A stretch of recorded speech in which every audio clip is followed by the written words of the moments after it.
Muy bien. Bueno, hoy vamos a ver la bolilla 7, que trata de los atributos de la personalidad.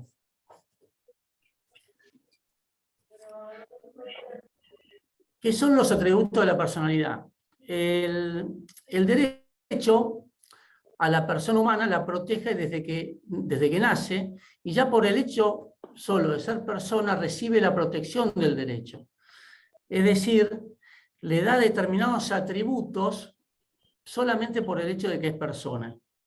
Entre esos atributos están los derechos de la personalidad, que ya lo vamos a ver ahora, que es, por ejemplo, el derecho a la vida, el derecho a morir con dignidad, el derecho a la intimidad,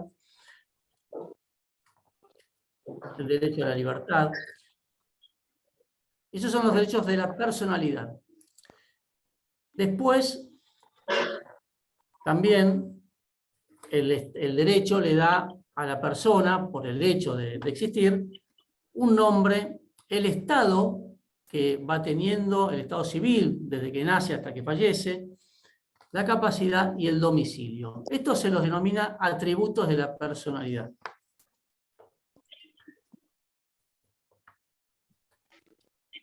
Para empezar, por los atributos, el primero que vamos a analizar son los derechos de la personalidad.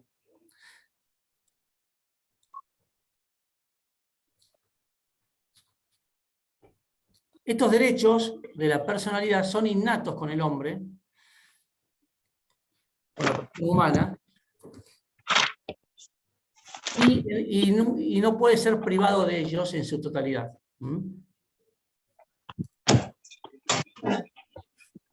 Doctor, disculpe, Sí. hay micrófono abierto, no se escucha. A ver, a silenciar. Veo si tengo una forma de silenciar todos.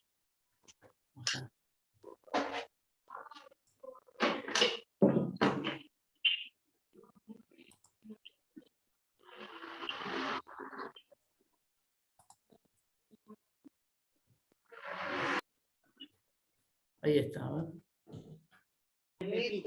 Un pepito es... Sin más.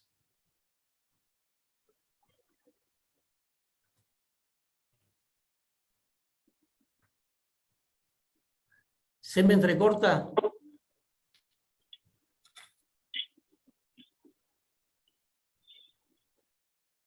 Que estoy en un lugar que no es mi estudio y no tengo posibilidad de otra internet acá. Se escucha bien, profe. ¿Se escucha bien? Yo Sí, sigo. se escucha. Bueno, bien.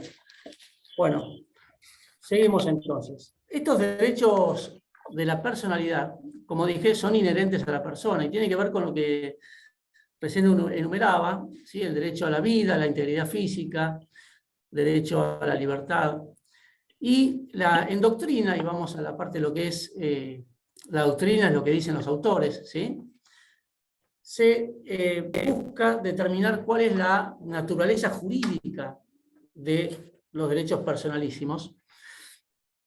Por naturaleza jurídica se entiende es por qué un derecho o una determinada previsión del derecho ¿cuál es el sentido jurídico? Jurídico es que tenga efectos legales y que pueden ser ejecutados o reclamados. No deben andar las pilas. Espera que voy a... Por favor, silénciense todos. Bueno, hay una teoría que niega que estos derechos personalísimos, como el que acabo de decir, de la vida, a la muerte digna, etc., que niega que sean derechos, sino porque consideran que son una especie de cuestiones anteriores al derecho, como una que los que niegan que estos sean derechos personalísimos, por un lado dicen que debería haber un correlato con una obligación o con un deber de otra persona, es decir, que tiene que haber un acreedor y un deudor. Pero esta teoría, porque por ejemplo, el derecho a la vida, no hay que haya un acreedor o un deudor. El derecho a la integridad física tampoco. El derecho a la muerte digna, lo mismo. Lo que pasa es que la respuesta a esta teoría, que considera que no es un derecho, es que en realidad sí existe un deber, alguien que tiene obligación con respecto a esto, y es a toda la sociedad.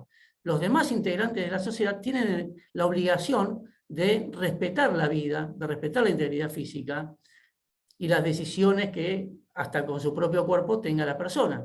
Por lo cual ese fundamento de los autores que niegan el carácter de un derecho a los derechos personalísimos, cae con la existencia de un obligado que es cada uno de los integrantes de la sociedad. También otro de los argumentos de los que consideran que no existe un derecho es porque se requiere un objeto. Por ejemplo, en una compraventa de un inmueble, el objeto es la propiedad, ¿sí? Acá en estos derechos personalísimos, el objeto sería la propia persona, con lo cual lo consideran que no se trataría de un derecho porque no habría objeto, sino que sería un presupuesto de los derechos. Lo cierto es que en la práctica estos derechos pueden ser privados, ¿sí? Por ejemplo, el derecho a la libertad puede ser legítimamente privado ese derecho. O sea, disminuido. No es quitado, no se puede quitar absolutamente, como sería, por ejemplo, lo que era antes la esclavitud o los derechos, lo que se llamaba el muerto civil, ¿sí? Cuando uno por deudas no pagaba, se lo declaraba muerto civil en esa época. Estamos hablando de 500, de más, de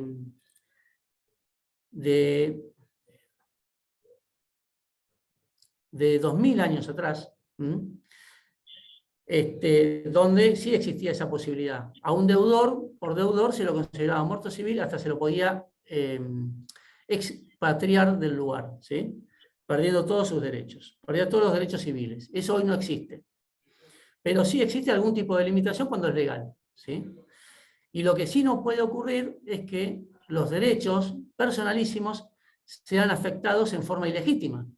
Por ejemplo, la privación ilegítima de la libertad, ¿sí? O la agresión física, en forma ilegítima. Entonces, estos derechos, este planteo de que no existiría un objeto, sí, el mismo objeto es la misma persona, ¿sí? A proteger. Y que tiene derechos y que los demás deben cumplir.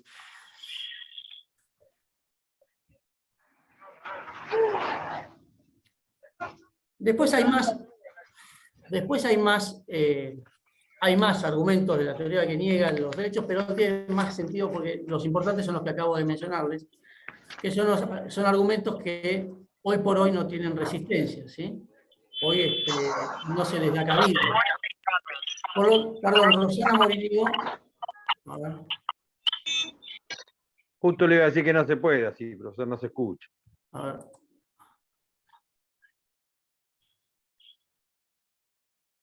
Desactivar audio. Yo lo que no encuentro acá es dónde que se desactiven todos. Así que por eso les pido que se desactiven ustedes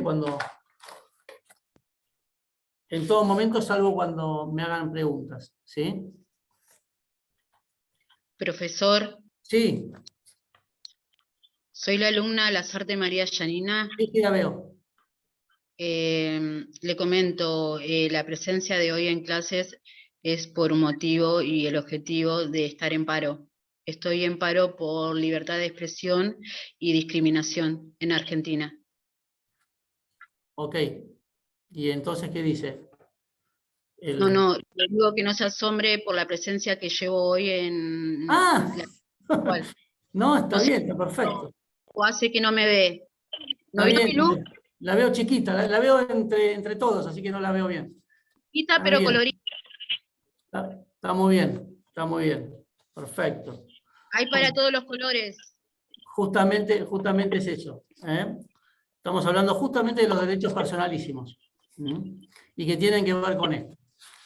Que tienen que ver con la decisión del propio cuerpo, la autodeterminación, todo reconoce el derecho, ¿sí?, como derechos personalísimos. Bueno, entre los caracteres de los derechos personalísimos tenemos que son innatos, se adquiere con el nacimiento, son vitalicios porque duran hasta el fallecimiento del titular de estos derechos, son inalienables, es decir, no están en el comercio, no se pueden vender, uno no puede vender la libertad, no puede vender su propio cuerpo, son imprescriptibles, porque por el hecho del paso del tiempo no quiere decir que se haya generado un derecho a favor de otro y que se haya perdido este derecho fundamental, principal y personal. Son absolutos. Esto de absoluto, cuando hablamos de absoluto, es que se refiere que se opone erga omnes. Erga omnes es que todo el mundo debe respetarlos. Por eso son absolutos. Todos deben respetar estos derechos personalísimos. Y son extra patrimoniales. Esto quiere decir que no es que tengan un valor, no tienen un valor económico, sino que son derechos fuera de lo que tiene que ver con el patrimonio. Ello sin perjuicio de que en algún caso pueda ocurrir que se transforme en sumas de dinero algún tipo de daño a estos derechos personalísimos, como por ejemplo un accidente de tránsito, una persona lesionada, como no se puede volver al estado anterior físicamente, no se puede volver al estado anterior, si el derecho lo que hace es resarcirlo en forma económica. Pero eso no quiere decir que el derecho tenga un valor económico, este derecho personalísimo, sino que es una forma anormal de resolver o solucionar o paliar de alguna forma el daño ocasionado. En este ejemplo del accidente de tránsito.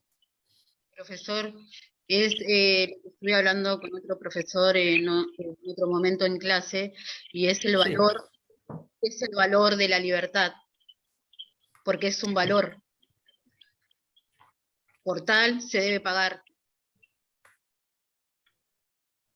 Y se paga con el cuerpo, se paga con la mente, se paga con un montón de cosas. Es un valor a tener en cuenta en la estructura social.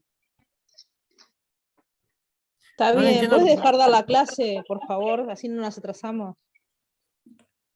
Pero no entiendo el concepto. Yo hablo de patrimonio, de pesos, ¿no? A eso me refiero. El concepto está minimizado en el modo en que lo explica el profesor. Que está minimizado. A ver, yo lo que le estoy diciendo, alumna, Es un Lo que- delito. lo que le estoy diciendo, primero no sé si entiende lo que le estoy explicando en la clase, pero Sí, después, el derecho a la privacidad y la conservación de la libertad como valor. no, pasé a otro tema. ¿De qué Pasé a estaba otro hablando? tema. Vamos a seguir con la Profesor, clase, por profesor, favor. Porque discúlpeme, si no, pero no sirve una clase así. Que Está se bien. tiene- no tenemos por qué entrar en diálogos personales con nadie, profesor. Cierro este tema y continúo con la clase. Me mutea todo, profe, porque si no, no vamos a poder seguir con la No, pero también yo permito que me puedan hacer Sí, preguntas. bueno, pero una pregunta, ¿no? Sí, pero una cosa es Funcionamiento de la preguntar y clase me otra parece cosa que es va. estar debatiendo. Bien. Acá no venimos No, a sí, debatir. es claro. Una mala interpretación, no es un cuestionamiento a la clase, sino es una pregunta al profesor que creo que sabe más que yo en tema de Está bien. derecho. Bueno, bien. permiso, profesor, Por eso- me retiro. No, espere, Fuentes, espere, ya terminamos. Sí, realmente me parece que se tenemos vaya, que si no suspender quiere- la clase. Si no quiere saber, que se vaya, tiene la No. libertad de hacerlo. Perdón. Bueno, yo lo que diría es que se respeten entre ustedes, que respeten la clase. Yo voy a optimizar el tiempo, ¿sí? Voy a continuar con la clase, pero lo único que quiero aclarar, y para además que esto les sirve a todos, es en qué estamos, en qué parte estamos. Estoy dando las características de los derechos de la personalidad. Entre ellos están que son innatos, vitalicios, inalienables, imprescriptibles, absolutos y extrapatrimoniales. Y este es el punto donde estaba dando el ejemplo del accidente de tránsito, ¿sí?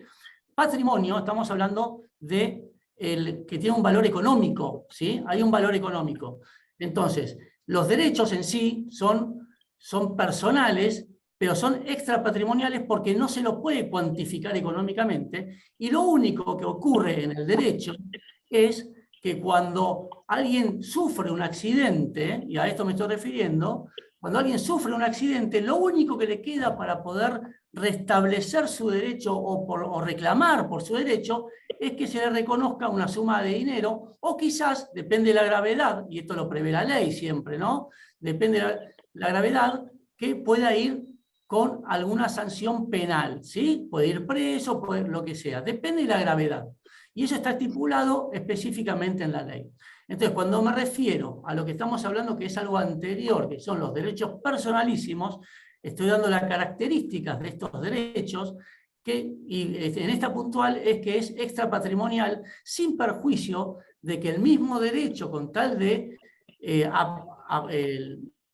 darle una tranquilidad o un resarcimiento a la persona que sufrió, en ese caso va a tener que, el que causó el daño va a tener que además indemnizar económicamente. Pero es algo distinto a lo que es, tiene un valor, es tan grande el valor que no es que se puede cuantificar, ¿sí? Bueno, vamos a arrancar con uno de los derechos, que es el derecho a la vida. El derecho a la vida es el primario, ¿sí? Porque una persona, para poder ejercer todos sus derechos, tiene que estar viva. Va a estar, para poder ejercerlos en forma propia, con un derecho propio. Entonces, el primer valor es el de la vida, que corresponde a todo, una vez que ya está la vida, después nacen y se implementan todos los demás derechos. Este derecho a la vida está protegido por la Constitución Nacional, por los pactos que firmó la Argentina a nivel internacional, como el Pacto de San José de Costa Rica, en el artículo 42, está incorporado también a la Constitución Nacional, y está protegido por el derecho penal y por el derecho civil a nivel local.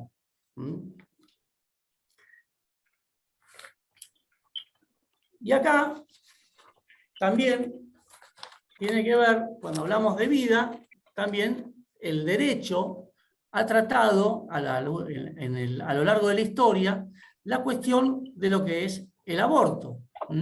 El aborto en algunos países, y en algunos países está prohibido, en algunos países está prohibido con algunas limitaciones, como era antes Argentina, con la ley penal. Y en el caso de Argentina, hoy por hoy, está previsto el aborto con algunas limitaciones dentro de lo que es la ley 27.610. Allí las mujeres y las personas con capacidad de gestar pueden decidir el aborto hasta la semana 14. Y para ello tienen que hacer una declaración jurada, y esta declaración jurada está exceptuada en determinados casos. También, con posterioridad a la semana 14, hay excepciones que sí permiten, aún avanzado el embarazo, permiten también el aborto, que es en el caso de violación, que ahí tiene que haber una declaración jurada, salvo los menores de 13 años, que no, en ese caso no necesitan declaración jurada, y el que exista un peligro de vida o un peligro a la vida de la persona gestante o a la salud integral. Para todo esto, antes de esta intervención o de proceder al aborto, se necesita un consentimiento informado, que esto es como todas las intervenciones médicas. Se necesita que la persona sepa cuáles son las alternativas, las consecuencias, y en ese caso prestar su consentimiento. También la misma ley modificó el Código Penal en ese mismo sentido y alineado con esta misma decisión, y condena al que provoque un aborto con prisión de 3 a 10 años, ¿sí? Cuando es sin consentimiento, ¿sí? Y pasado las 14 semanas, y de 3 a 1 año cuando existe un consentimiento del gestante, y fue posterior a esas 14 semanas. Después tenemos Esto no voy a explayar porque hay muchos temas hoy, tiene toda una historia en el derecho argentino, pero le estoy dando lo que dice la actual ley y cuáles son los derechos, ¿sí?, con respecto a la situación del aborto. Y acá hay dos cuestiones en pugna, dos derechos fundamentales en pugna, donde está el derecho a la decisión sobre el propio cuerpo de la mujer y el derecho a la vida de la persona por nacer. Eso es lo que históricamente se vino discutiendo y en algunos países toman la decisión por un lado y en otros para el otro lado, digamos. Porque son dos derechos fundamentales. Que no puede, se intenta que no se, en los derechos fundamentales, que uno no se sobreponga a otro, pero las legislaciones van evolucionando y van tomando decisiones y normativas que con esta intención de cuidar estas situaciones. Después está lo que es la anencefalia. La anencefalia es una situación de una persona que está por nacer y le faltan, y está demostrado, está constatado que le faltan los hemisferios cerebrales y el desarrollo tanto de las membranas del cráneo como de las partes óseas del cerebro. Con lo cual, es evidente que la persona por nacer va a nacer sin vida. Sí, perdón, me están diciendo, no sé cómo se puede silenciar a todos, disculpe. Profe, ahí la compañera puso cómo podía silenciar a todos. ¿Dónde es? Luego, ¿dónde es? A ver. Sí, porque hay un ruido ahí de fondo. Puede silenciar a todos haciendo clic en participantes. Participantes.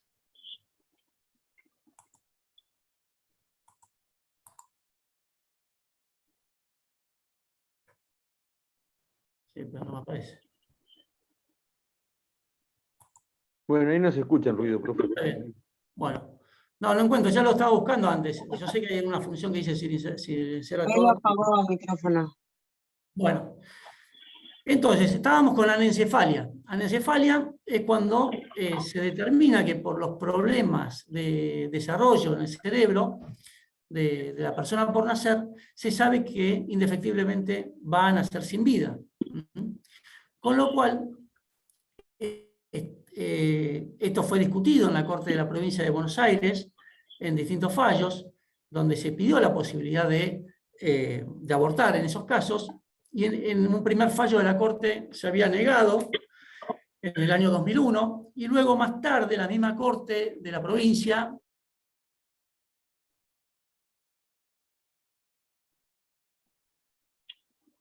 lo autorizó, pero con Perdón, otro. se cortó un Profesor, segundo el audio recién. No A escuchamos ver. lo que decía.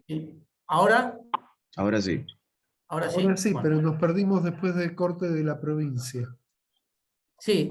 Que al Lo repito. principio se había negado. Lo repito. Lo que digo es que la Corte, para tratar este tema de la anencefalia, tuvo primero un fallo en el 2001 que rechazó el pedido del aborto justamente por el avance y porque estaba, y en ese momento no estaba permitido. Después, la misma Corte dictó un fallo autorizando, pero siguiendo los lineamientos de la Corte Suprema, que la Corte Suprema lo que dijo es que en realidad lo que se estaba decidiendo no era un aborto en ese momento, en ese caso, sino que era en atención a la integridad física y el cuidado del cuerpo de la madre, un adelantamiento del parto, lo que se ordenaba era un adelantamiento del parto, con todos los cuidados para la persona por nacer que, por las condiciones que ya se sabía, no iban a ser con vida o no iba a sobrevivir mucho tiempo más. Entonces, con lo cual, la Corte en ese momento es como que encontró la forma de solucionar los dos problemas, ¿sí?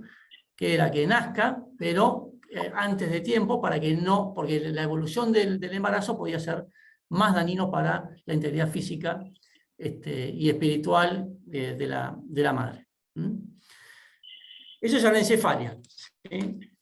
Después, otro de los derechos que tenemos es, como derecho personalísimo, es el derecho a la muerte digna. Esto se trata de cuando una persona está cansada de sufrir por una enfermedad irreversible,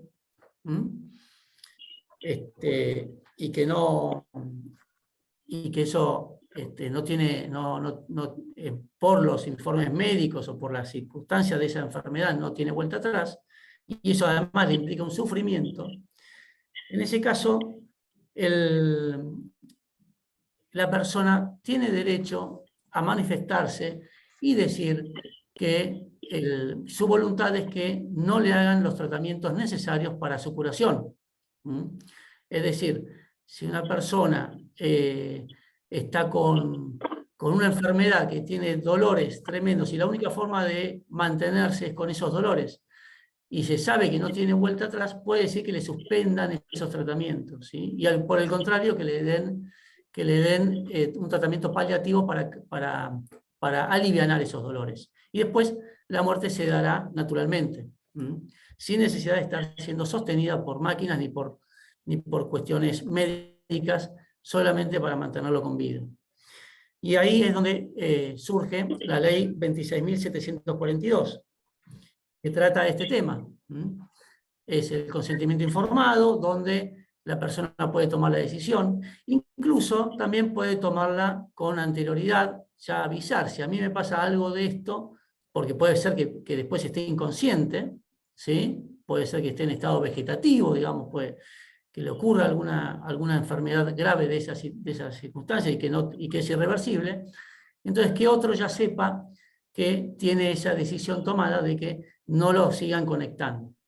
Profesor, tengo una consulta. En el Sí, caso, en el caso que el enfermo no lo haga expreso, pero el médico puede tomar esa decisión, no. Ok. O sea, no sí, lo puede tomar. Sí o sí tiene que ser expreso, que la persona determine que, bueno, no quiere seguir con el tratamiento o que se lo suspendan. Sí. Ok. Tiene que ser expreso y la ley habla de hacerlo en forma escrita y con testigos, ¿sí? Pero bueno, esa es la circunstancia. Después, cuando existe algún incapaz o cuando existe un menor, también ahí tiene que tener la conformidad de los representantes legales. Profe, y ahí se Sí, necesita. la 26. Sí, 26.742. Consulta, la ¿y ley. ahí necesita alguna resolución de algún juez o simplemente la voluntad y un escrito con 2 testigos basta? Con eso basta. El tema es que ha pasado, y justamente uno de los casos que pasó en Argentina, en ese caso hubo en Bariloche, creo que en el 2015 salió la resolución, ocurría que una persona estaba hacía más de 12 años o 15 en estado vegetativo, y en primera instancia le rechazaron el pedido de los familiares de la desconexión, segunda instancia también, y después la corte terminó fallando, diciendo que en este caso particular los familiares habían declarado como testigos, y esto fue, digamos, fuera de lo que es el formato de la ley, pero habían dicho como testigos que en vida esta persona había dicho que si le pasaba una cosa así, prefería que lo desconecten. Con esa captación, digamos, del testimonio que hace la Corte con respecto a los familiares, lo da por válido. Y lo paradójico del tema es que al poco tiempo que se dicta esa resolución de la Corte, la persona fallece, sin necesidad de que lo lleguen a desconectar. Eso es el fallo, en que lo tengo anotado, DMA de la Corte Suprema del 7 de julio de 2015. Bueno. Y hay distintas situaciones también, no solamente una enfermedad así irreversible, sino también puede ser que hay casos, por ejemplo, de una persona que para poder sobrevivir se tiene que amputar una pierna. Y esto pasa, ¿sí? En muchos casos. Esa persona tiene la libertad de decir que no quiere que le hagan nada. Esa persona puede manifestar que no quiere ningún tipo de tratamiento y morir así porque por una cuestión personal, moral o lo que sea, de su decisión es mantenerse con vida. Hubo un caso... ¿Pasa lo mismo cuando deciden que no se le haga transfusión de sangre? Claro, bueno, hay casos así porque justamente tiene que ver con la transfusión. Por la religión. Les doy casos concretos, ¿sí? Eso pasa y hay que respetarlo. Un caso concreto de una persona que fue afectada con gangrena y el hijo, había que cortar una pierna, y el hijo había dicho que, había pedido judicialmente que lo obliguen a hacerse el tratamiento. Y la sala H de la Cámara Civil denegó el pedido porque afirmó que el enfermo tenía pleno derecho a no prolongar su vida con limitaciones y con sufrimientos. Es decir, el enfermo tuvo su información de cuáles eran las consecuencias, qué era lo que le iban a hacer, y tomó la decisión de no continuar. En otro caso, y esto tiene que ver con las transfusiones de sangre, mucho pasa con los testigos de Jehová. En ese caso hay que respetar la decisión, ¿sí? Pero les cuento un caso distinto, diferente, que ocurrió donde acá de vuelta está la decisión sobre dos derechos, ¿sí? Fundamentales de la persona. En este caso ocurrió que una testigo de Jehová dio a luz, ¿sí? Y debía hacerse, y no podría sobrevivir, por el parto, no podía sobrevivir si no se hacía una transfusión de sangre. A lo cual ella se oponía y su esposo también se oponía.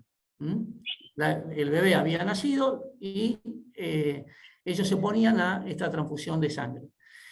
Perdón, ¿la transfusión de sangre era para el bebé o para la madre? Para la madre. Para la madre que después del parto quedó tan mal que había que sí o sí recuperarla, restablecerla con transfusión de sangre. A lo que se oponía ella misma y también se oponía el marido, el padre, perdón.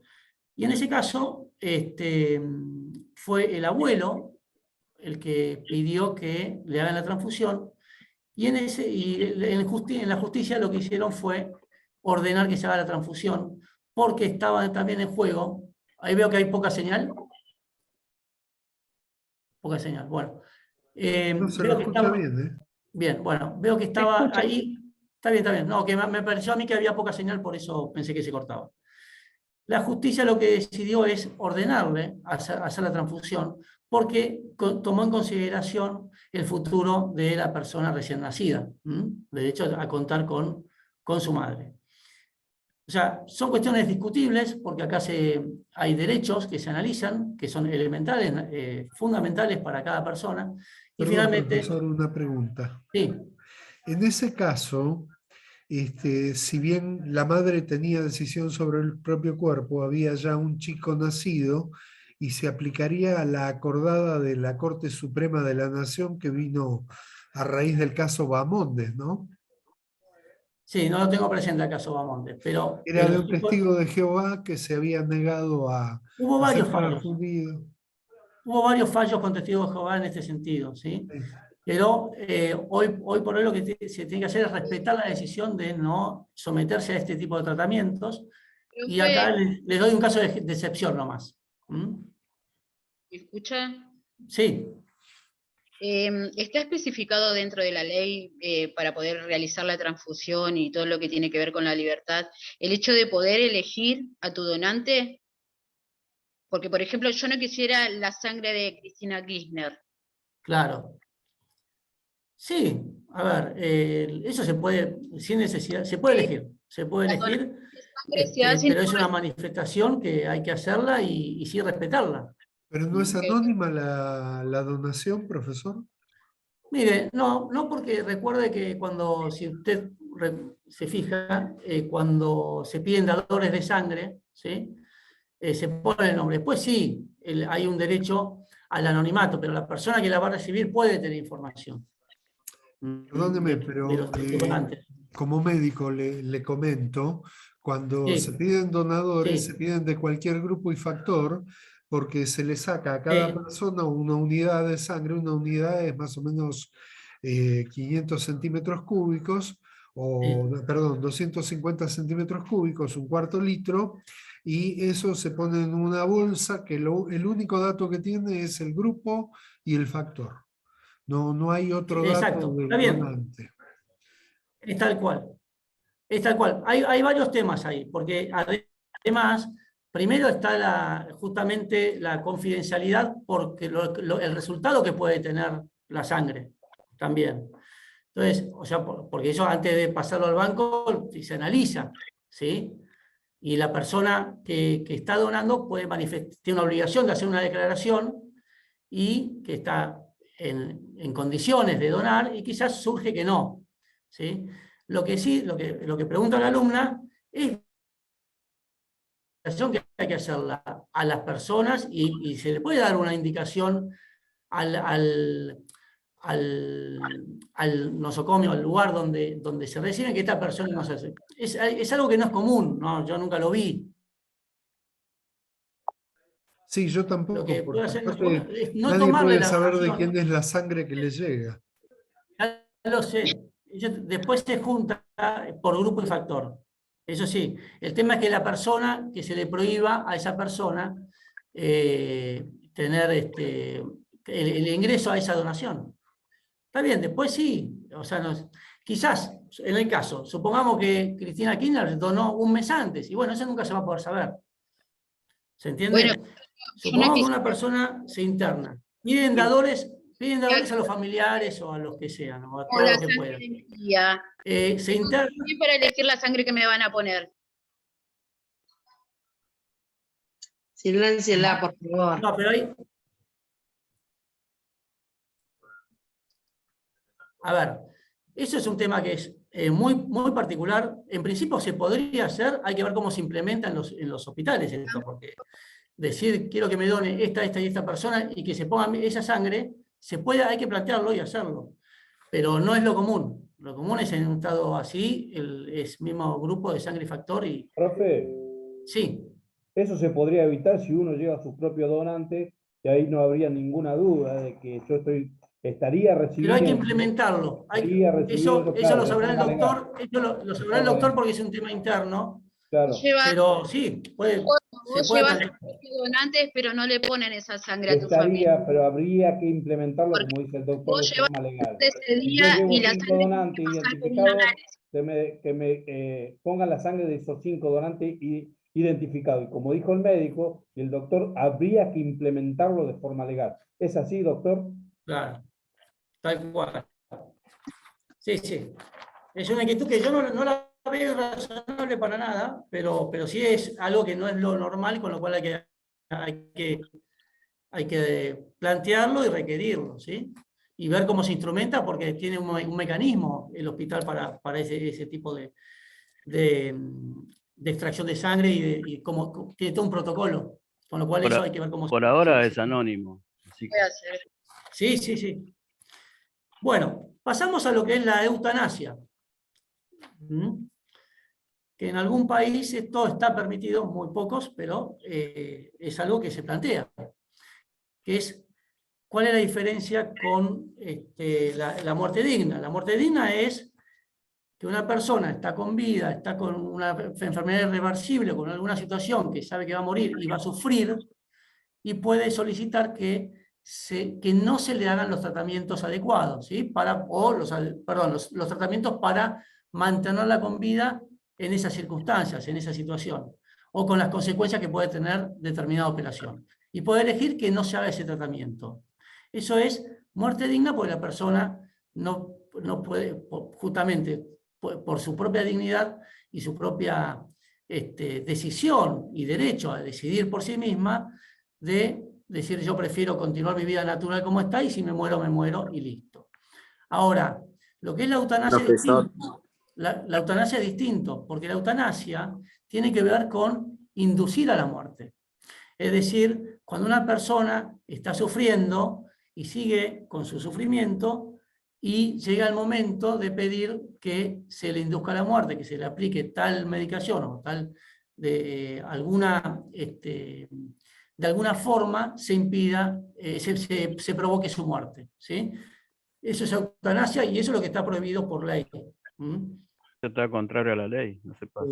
Justamente quería consultarle eso también, que si no corre ningún riesgo jurídico que el médico que le da esa orden. A ver, los médicos primero tienen que asegurarse de tener el consentimiento de lo que estoy diciendo que es la muerte digna, de que se lo deje sin... en realidad es que no haga las operaciones que se proponen para mantenerlo con vida, pero sí lo que puede hacer son darle los paliativos para que no sufra, ¿sí? Eso sí lo puede hacer, ya siendo irreversible y que no aplicar las operaciones que sean necesarias para mantenerlo con vida. Lo que no se puede hacer es inducir a la muerte. Una persona que está sufriendo, pero que se sabe que va a durar meses y meses, o puede ocurrir eso, no puede decidir ni pedir que se le induzca la muerte, que se le provoque la muerte. Eso está prohibido por el Código Penal. Perfecto, perfecto. Artículo 79. Bueno, después está el derecho a la integridad física. ¿Sí? Doctor, ¿le puedo hacer una consulta? Sí. ¿Y la persona que está en estado vegetativo y su cerebro no responde, la familia puede decidir por la vida de esa persona? Por ejemplo, si tiene un estado irreversible, por así decirlo. Bueno, eso se está intentando, la ley es ambigua en ese sentido. En principio no podría, no se puede, pues se requiere la conformidad de la persona, ¿sí? Pero los jueces están buscando alguna vuelta como para que se pueda, ya le dije, en la Corte tomaron una decisión en algún momento de que, como se lo dijo a alguno de los familiares, ya era suficiente, no se necesitaba ninguna manifestación expresa, ni con testigos escrita, ni nada. Pero eso lo verá cada juez en cada caso. En principio no se puede. Tiene que haber una manifestación expresa de la parte de la persona. Eso tiene que ver más con la tolerancia de la familia, el hecho de tener a una persona ya con sus limitaciones con respecto a la vida, pero creo que el paciente tiene derecho a un acompañante terapéutico hasta que se vaya de este mundo. Se me cortó a mí. Que el paciente tiene derecho a tener su acompañante terapéutico hasta el último día de su vida. Sí, la familia cuidar puede tenerlo. Sí. Sí, eso tiene que ver con la integridad corporal y física también, ¿no? Y de salud, tanto mental, psicológica como física. Y ahí entramos a lo que es el derecho a la integridad física, y esto tiene que ver con el ejemplo que di también de los accidentes, de las agresiones que pueden haber contra una persona a nivel físico, ¿sí? Que es un derecho personalísimo que no se puede afectar en forma ilegítima. Con lo cual está protegida la persona humana con el derecho penal, con el derecho civil, ¿sí? Después está el derecho a la libertad, que también está protegido, el derecho a la libertad, por la Constitución Nacional, artículo 19, por el Código Penal, ¿sí? El Código Civil también. Son derechos personalísimos que tienen su protección en distintas normas del plexo jurídico de la Argentina, y que recepta obviamente se une y se acepta y ratifica tratados internacionales en ese sentido. Después está el derecho a la no discriminación, por la ley 23.592 del año 1988, donde ahí esta ley autoriza directamente al damnificado a solicitar que se obligue al autor de actos discriminatorios al cese de estos actos y a la reparación de ese daño moral y material ocasionados. O sea, no solamente el daño moral, sino también eventualmente el daño material que se haya ocasionado por el acto discriminatorio. Doctor, disculpe que le También interrumpa. puede ser, depende de la gravedad, puede llegar a tener alguna sanción. Doctor, ¿Cómo? disculpe, Sí. soy Neki Kaur. Quería saber la ley que dijo recién que no la escuché. Muy bien, gracias. 23.592. Muchas gracias, disculpe. No, por favor.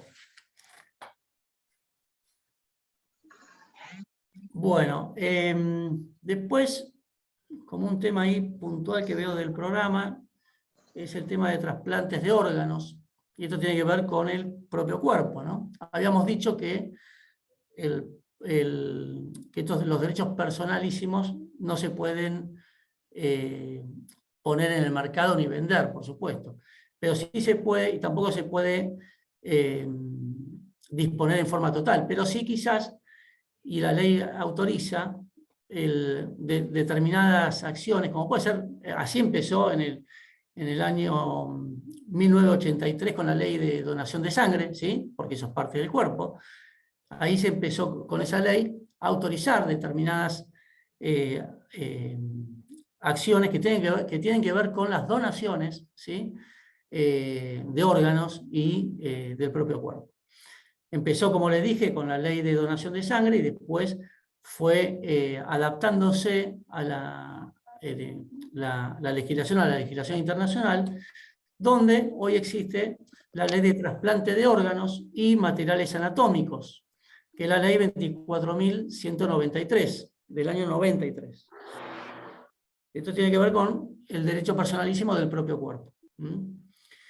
En esta ley se dan determinadas pautas, ¿sí? Para poder realizar este tipo de donaciones. Por supuesto que no pueden comercializarse, sí se pueden donar, y pone las pautas de las personas que se puede hacer entre personas consanguíneas, ¿sí? O por adopción hasta el 4º grado, con el cónyuge, concubino. Y en algunas legislaciones, y aquí se ha autorizado, la posibilidad de hacer un intercambio de trasplantes de órganos, ¿sí? Como donantes, ¿no? Siempre, no como venta, como donantes entre vivos, relacionados y no relacionados. Por ejemplo, en el caso, lo que ocurrió con el periodista Lanata. Lanata hubo un cruzamiento de donantes con la esposa de él. La esposa de él le donó a un joven de 22 años el riñón, y la madre de del joven le donó a Lanata. Eso hubo un cruzamiento, ¿sí? de donantes que estaban relacionados y no relacionados. Como no eran parientes unos con otros, pudieron hacer ese cambio. Después está lo que es el derecho a la intimidad, al honor y a la privacidad. Micaela, ¿podrás silenciar el micrófono? ¿La Roca? ¿La Roca? Sí, disculpe. Bien. Derecho a la intimidad, al honor y a la privacidad. Todo ciudadano y el Estado debe respetar el derecho a la privacidad de los ciudadanos.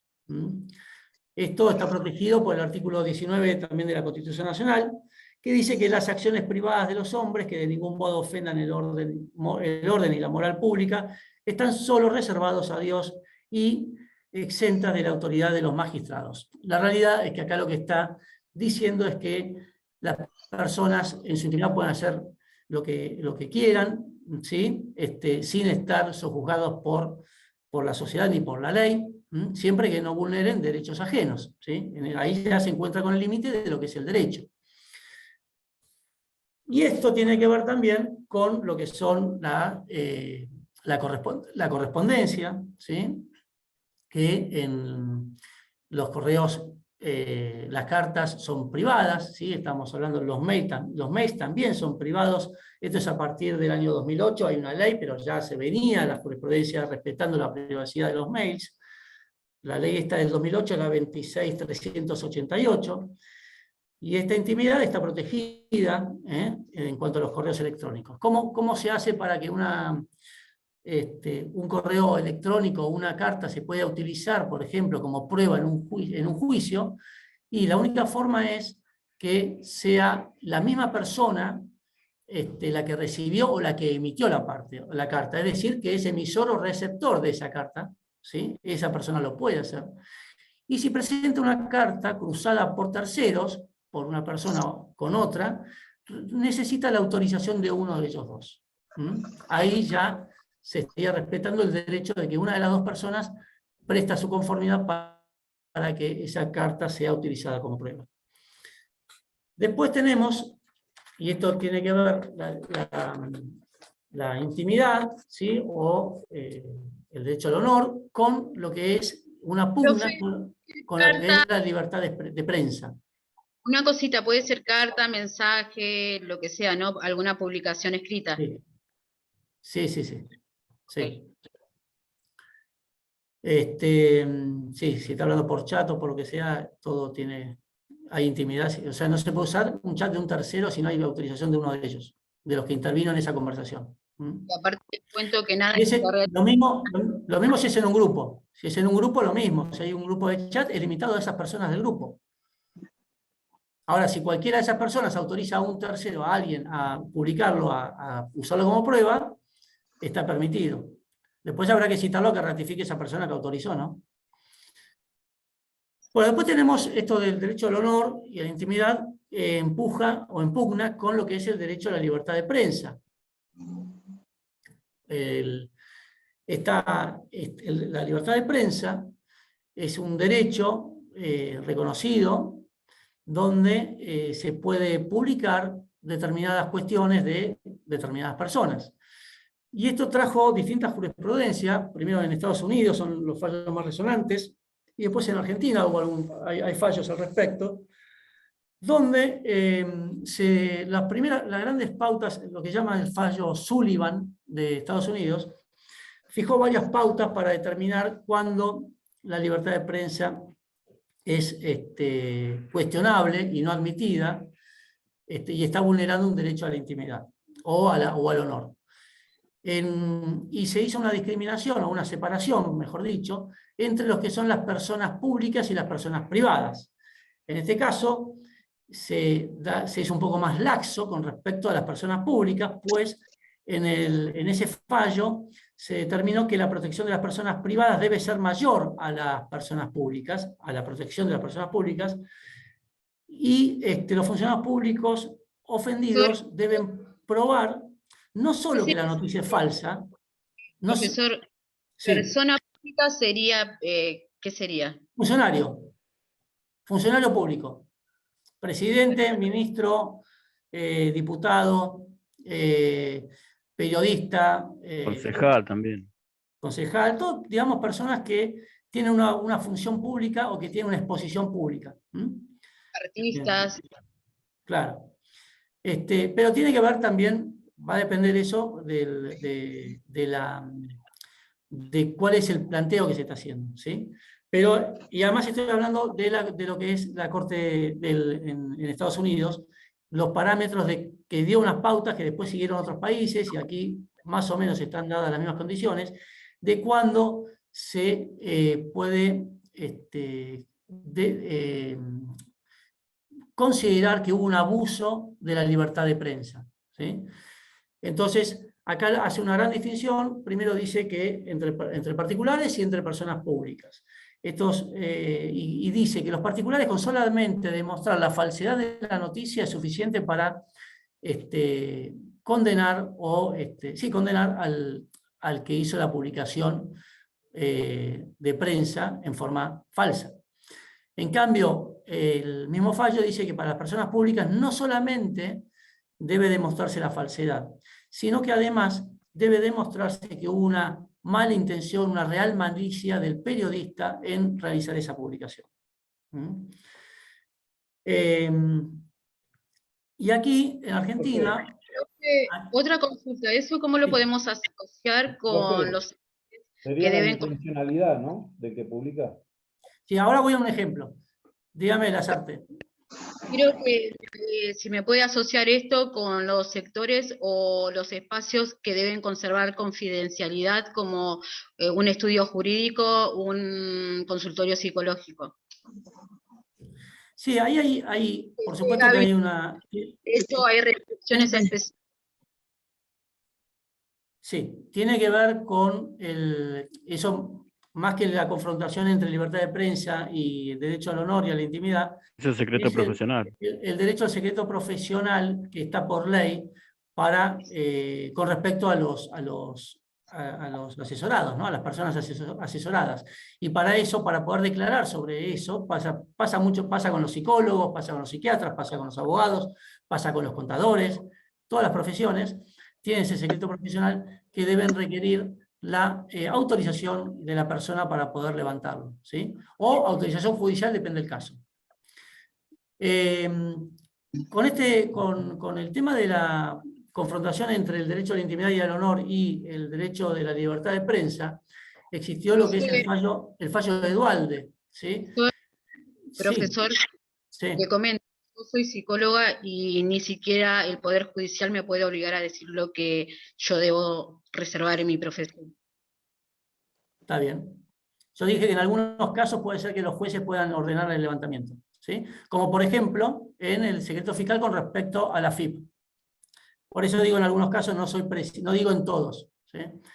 Bueno, después, lo último con respecto a la confrontación de la libertad de prensa y el derecho a la intimidad y al honor, estuvo en Argentina el caso de Eduardo Duhalde, que fuera presidente, que hizo un juicio contra el periodista López Echagüe, en el cual López Echagüe publicó un libro que lo trataba prácticamente como el jefe, digamos, de los narcotráficos, ¿no? Como narcotraficante a Eduardo Duhalde. Le hizo el juicio y finalmente terminó ganando, digamos, el juicio Duhalde, y les voy a explicar por qué. Porque es una persona pública, como acabamos de decir, y había que demostrar aquí, sin decirlo el tribunal, porque no se expide concretamente, pero había que decidir básicamente si había una real malicia o no, porque la falsedad estaba demostrada. Y la realidad es que, como hubo dos publicaciones, una de las jueces, que fue la que después decidió el fallo, dijo que en la primera publicación estaba sin definirse porque había acciones judiciales penales sobre el tema, y con la publicación, segunda publicación que hizo López Echagüe, reiterando, ampliando el libro, ya existían sentencias firmes que habían sobreseído a Duhalde. Con lo cual, por ese motivo, ya había información que el periodista debía tener, y así todo mandó llevar adelante la segunda publicación, ¿sí? Entonces ahí hay una suerte de real malicia cuando estaba demostrado judicialmente, o por lo menos sentenciado, que no existía esa responsabilidad o esa acusación que le había hecho en el libro López Echagüe a Duhalde. Si lo decía en potencial, zafaba. ¿Cómo? Si lo decía en potencial, zafaba. Claro, sí, pero bueno, eso sí, en penal es así. En penal todo hay que poner en los escritos, habría hecho tal cosa. Porque si no, puede ser hasta una ¿cómo se llama? Una querella. Sí, pero no, la querella es lo que se hace, es el proceso. Pero es una injuria. Calumnia e injuria. No, una calumnia, porque la calumnia es cuando se consiste en un delito, ¿sí? La injuria no, la injuria es un gravamen que se puede causar a la persona, pero la injuria, la calumnia es la falsa comisión de un delito. Por eso se habla siempre de potencial en penal. Bueno, vamos a... el derecho de réplica no está regulado en ningún procedimiento especial, con lo cual no hay ninguna obligación de darle derecho de réplica a una persona para que pueda responder sobre alguna cuestión, más allá que en los hechos se intenta hacer y muchas veces en el periodismo se da el derecho a réplica, ¿no? Después hay una cuestión con las medidas cautelares con respecto al derecho de libertad de prensa, que es algo que no está, en todo caso debería ser muy restrictivo, porque esa medida cautelar, ¿en qué consistiría? Justamente que alguien se entera que una persona va a publicar algo, ¿sí? Y pedir al juez que como medida cautelar se le prohíba porque es falso o por lo que sea, para después analizarlo. En ese caso, o sea, eso roza con la censura previa, ¿sí? Con lo cual hay que ser muy restrictivo al momento de analizar un juez ese tipo de pedidos. Después tenemos lo que es el habeas data, ¿sí? Que en el país rige por ley a partir de la ley 25.326, que el habeas data, ¿qué significa? Que cada persona tiene derecho a qué datos están publicados en distintas fuentes o distintas entidades, sean públicas o privadas. O sea, sus propios datos están publicados en determinados lugares, ¿sí? Y eso está permitido, pero la persona tiene derecho a controlar eso, cómo está publicado, y exigir en todo caso la rectificación, y en algún caso también puede ser que puede ser que pida el cese de esa publicación, ¿sí? El concepto de esto es que es un tipo específico de amparo, el habeas data, donde se pide judicialmente, y tiene por objeto permitir a que una persona pueda conocer, pueda rectificar, pueda actualizar, suprimir o pueda solicitar la confidencialidad de determinados datos personales. Paula Sandín, por favor, si puede silenciar el teléfono, el audio. Paula Sandín. Escucho un Perdón, tronar. ahí lo silencio, pero... Un tronar. Bien. Sí. Bueno, entonces es eso, es el derecho de una persona a poder conocer que se está publicando sobre esa persona, y si hay errores, pedir la corrección, exigir la corrección de eso, y en su caso la supresión.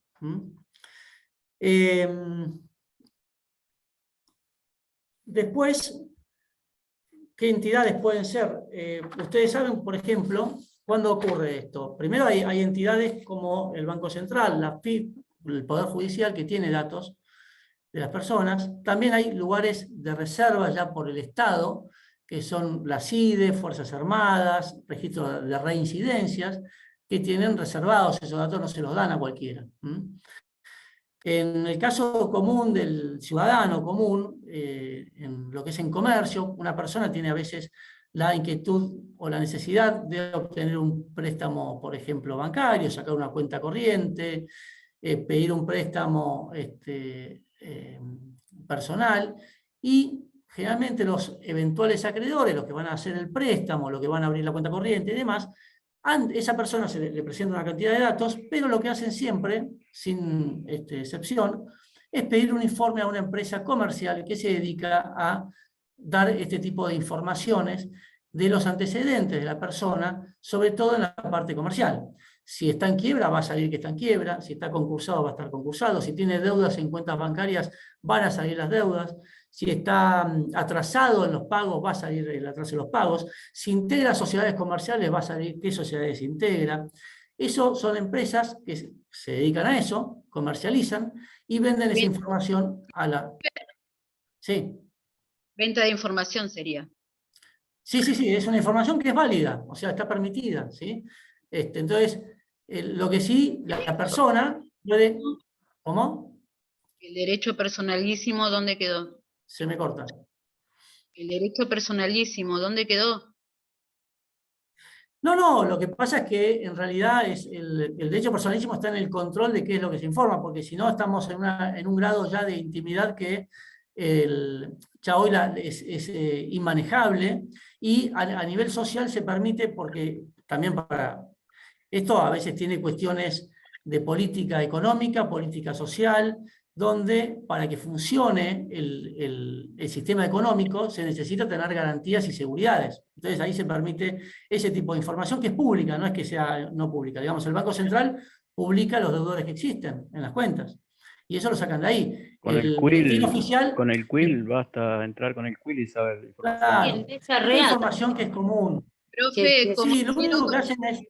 cuento, profe, como hicieron con el tema de la luz, que investigaban lo que ganaban y de acuerdo a lo que ganaban le mandaban las facturas, profesores, gente que ganaba 100.000 pesos y le vendían 30.000 pesos de luz.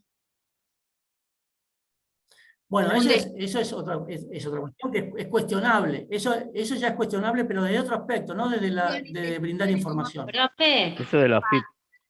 profe, viene acá también a colación el tema del veraz. Si vos estás en el veraz, Es eso. un préstamo no te lo dan. Pero justamente cuando, no quería decir una marca, pero justamente Organización Veraz es una de las marcas. Hay otra que es Gnosis, hay otras, son empresas que Claro. lo que hacen prácticamente es hacer el trabajo que uno podría hacer, pero a mano, ya se lo juntan todo, ¿sí? Esta es toda la información pública que tiene esta persona. Es un trabajo así, de intermediación. Información financiera. Exacto, es información financiera, tal cual. Bueno, pero hay un aporte de datos ahí, hay un aporte de datos clandestino para que alimenta al Veraz, al Gnosis. Sí, no, es que hay un manejo, hay una venta de información clandestina, es clandestina. A ver, no, si usted lo No, pero mira... directamente Si usted figura lo en mira... los registros del BCRA si vos tenés deudas, y eso lo publica Claro, el claro. Tal cual. Esta gente no es que sea información clandestina, sino que justamente lo que hace es buscar en lugares públicos lo que no haría cada uno. O sea, por ejemplo, en el boletín oficial, perdón, Lazarte, déjeme terminar, si cierro la idea. En el boletín oficial se publica perfectamente qué personas están concursadas y quiénes entran en quiebra. Se publican resoluciones judiciales. El Poder Judicial, uno pone el nombre en derecho civil, en la justicia civil, y puede aparecer todas las causas que tiene. Ese es el trabajo que hacen estas empresas. Recaudan información que es pública. Lo que no pueden hacer, por ejemplo, es informar listados secretos que tenga, por ejemplo, reincidencia, ¿sí?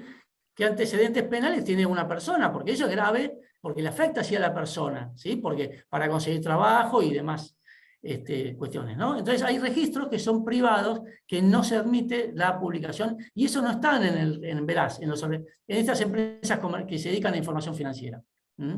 Lo que me queda buscan perdón que lo interrumpa, me quedó una duda respecto al derecho a réplica. Me parece que escuché que no está regulado por ley el derecho a réplica. No está regulado, no. Y entonces, si yo le reclamo a la justicia, ¿en qué se basa? Porque el Pacto de San José de usted Costa puede- Rica no lo menciona, el derecho a réplica. Claro, no. Lo que puede ocurrir son dos cosas distintas, quizás se está refiriendo usted a otro tema que ahora se lo digo. La réplica es que antes de dar una información, ¿sí? O si se da, la misma persona vaya y lo entreviste a ver, a ver qué tiene que decir. Una persona habla mal de otra y la réplica es, a ver, le doy derecho a réplica a ver qué dice. Este es el caso Sofobi, ¿no? Claro. versus Sofobi. Claro, y en el otro, lo otro que estoy diciendo es que cuando hay una falsa información, lo que se puede hacer es pedir, y eso no es réplica, sino que es pedir como sanción, como parte de la restablección del restablecimiento del honor o de lo que se haya afectado, que se publique la verdad en un determinado lugar, párrafo. Eso es una solución al daño causado, ¿sí? Y además una indemnización económica, ¿no? Claramente. Pero son distintas disposiciones que puede hacer un juez a pedido de la parte para que nunca se cumpla al 100%, porque digamos, la realidad es que en muchos casos el periodismo lo que hace es una nota que puede ser con un impacto grande que genere cantidad de ventas, bueno, hace un juicio y le sale más barato el juicio que incluso... Y después cuándo te pueden cortar la luz, pueden hacer un montón de cosas. Claro, después cuando la orden judicial sale que ponga en el diario que esto fue un error, ya pasó la noticia hace tiempo, ¿sí? Pero, digamos, eso es una mala actitud de algunos periodistas que puede ocurre, por eso hay reclamos, ¿sí? Así que bueno, eso es con respecto a lo que hablábamos del derecho de libertad de expresión. Y bueno, con respecto a esto ya, ya no hay más temas para tratar, ¿sí? Yo creo que ya estamos. Yo me olvidé decirles, la otra vez di una clase, no sé si con ustedes o con el otro número par o impar, no me acuerdo, pero yo doy las clases de corrido, no es que doy un espacio y después seguimos, porque me parece que si no perdemos el hilo y para mí es mucho más productivo de esta forma.